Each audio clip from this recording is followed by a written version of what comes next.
Local 4 News starts now with a breaking news alert. That breaking news on the surge of RSV cases in Metro Detroit. One of the biggest children's hospitals in the area says it is at full capacity. That hospital, Mott's Children's Hospital, says it's 100% full because of RSV cases. The Ann Arbor Hospital says the surge is overlapping with the flu season, and that's overwhelming their resources. There are pediatric bed shortages right now, longer wait times in the ER, and the hospital is postponing some elective surgeries. Mott has seen 259 cases of RSV this season, a nearly 50% increase over last year. The hospital anticipates even higher volumes as we enter into the flu season and the winter. If parents think their child has RSV, the hospital is urging you to call your primary care doctor right away. Our other top story, all eyes on Nicole. This is a live look as the now tropical storm batters parts of Florida after making landfall as a hurricane overnight. The rare November hurricane first hit the Atlantic coast, leading to widespread power outages and warnings of potentially life-threatening storm surge. It has since been downgraded to a tropical storm, but take a look at the damage this storm is leaving behind as it moves over east central Florida. This is Wilbur by the Sea, Florida, south of Daytona Beach. The storm is moving over the Gulf Coast and now in Tampa is feeling the effects there. Take a look at the wind. The Sky Bridge is closed now because of 50-mile-per-hour winds. Let's get to Jay Gray. He is in Jensen Beach with a greater look at conditions.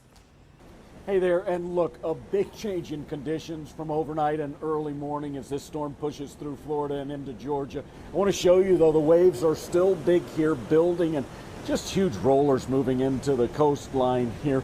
Flooding has been an issue over the last 24 hours. The dunes that protect this area battered significantly, and many of them breaking, washed away. And so you've got that flooding that we talk about pouring over roadways, some of the roadways torn up.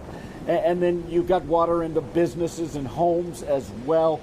And so that's something they'll be dealing with over the next several days here. It was a massive storm, more than 400 miles wide, so it affected at one time the entire state here. Power outages, another big deal, more than 300,000 without power, and that number is expected to grow as well. Now, the storm really went to a tropical storm not long after crossing the shoreline, about 40 miles to the north of where we are right now, near Vero Beach. But even though it was downgraded to a tropical storm from a Category 1 hurricane, still causing some major issues, and it will for the next few days. This system's going to push into Georgia and the Carolinas and then up the eastern seaboard. So you'll see wind, you'll see rain associated with this for the next at least 48 hours for millions of people having to deal with the effects of Nicole. That's the very latest from here in Jensen Beach. I'm Jay Gray. Back to you now. All right, Jay, thank you. Let's bring in now Brandon with a look at where this storm is headed. And Brandon, I know that you've been tracking the path of this all morning for us. Yeah, we did. It hit landfall as a Category 1 storm, as Jay mentioned, and it was officially North Hutchinson Island, just south of Vero Beach, quickly becoming a tropical storm and wreaking havoc. Currently, the concern is just north of Tampa and Tampa itself, but we've got tropical storm warnings for those nasty winds and flooding rains, but also storm surge here on the Gulf side, again, north of Tampa. So that bears watching for very dangerous surge of elevated ocean into parts of the Panhandle and northern Florida. We're looking at 50-mile-an-hour winds. Later tonight, it will cross the Gulf and then move up into the eastern United States. We'll talk more about its impact on our weather for tomorrow. We'll do that coming up. In the meantime, look at these beautiful numbers. We've got temps in the middle to upper 60s, landing in the lower 70s today. Stark contrast, what they're dealing with, obviously, down in Florida, but another stark contrast, what's coming our way, Pamela, for this weekend. All right. Right now, we are watching the big change unfolding in Lansing after the midterm election. For the first time, the state Senate and House are controlled by Democrats. Both chambers are electing new leadership. The Senate just picked Grand Rapids Senator Winnie Brinks. She'll be the state's first female Senate Majority Leader. And the House is meeting right now as we speak. You're taking a live look from Lansing. The new House Speaker is expected to be State Representative Joe Tate, who represents parts of Detroit and the Grosse Points. Our Rod Maloney is in Lansing, and we will have more reports from him in later newscasts. Sky 4 over the scene of a house fire on Detroit's west side this morning. Take a look. You can see the flames shooting up from the home that's located on a Worcester Place near McNichols and Woodward. We're working to learn more about the cause of the fire and to see if anybody was hurt here. And there is better news for your wallet this afternoon. Price hikes appear to be slowing down, a sign that historically high inflation may be easing up. New numbers show Americans paid 7.7% more for items in October compared to the year before. Prices rose less than 0.5% from September. Experts say the price of clothing, used cars, and medical care all fell. Food price increases slowed. The news sent stocks soaring this morning. The Federal Reserve has raised interest rates to slow the rise in prices. General Motors is now recalling hundreds of thousands of SUVs because of a problem that could increase the risk of a crash. It impacts 340,000 Chevy Tahoes and Suburbans, as well as GMC Yukons and Cadillac Escalades. They're all from model years 20 and 21. The daytime running lights may not shut off when the regular headlights are on, and that could cause a glare for oncoming drivers, increasing the risk of a crash.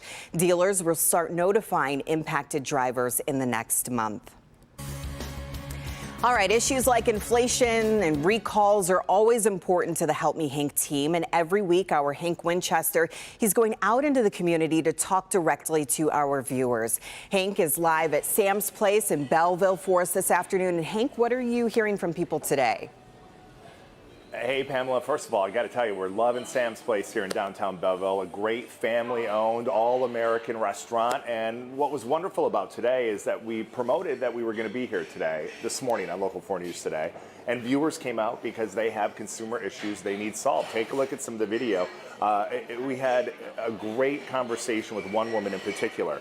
She was telling me about a scam that she just got involved in. Now, this is a scam that honestly is something that has just been hitting the radar of local police and the FBI within the last week, and it's already affecting people here in Metro Detroit. So not only are we going to work to help solve that issue for her, but more importantly, she's going to be able to help work with us to inform all of you about this scam and what's going on. People concerned still with unemployment issues. We had a woman today that's been battling UIA that's asking for Help Me Hank to get involved to help solve this issue, and that's exactly what we're going to do.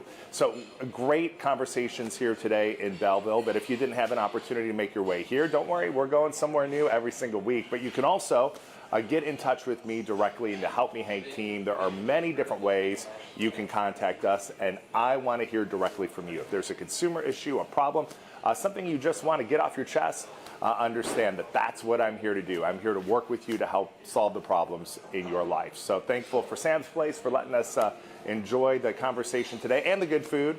And I want to hear from you if you have a suggestion on where you'd like to see us next week, because we're going to be making our way into your community. So Pamela, we're going to have much more, and more importantly, we're going to be able to bring the scam alert to our viewers to help prepare them for this new scam that's already affecting people here in our area. All right, Hank, thank you for that, and we will be looking forward to that report as well. Well, there's much more to come here at noon, including Dr. McGeorge answering an age-old question about pizza. Yeah, so how long will you leave pizza out and still eat it? 2 hours? 6 hours? The real question is, what's safe? I'm Dr. Frank McGeorge. Coming up, I'll tell you what the guidelines are and why there might be some legitimate questions about that number.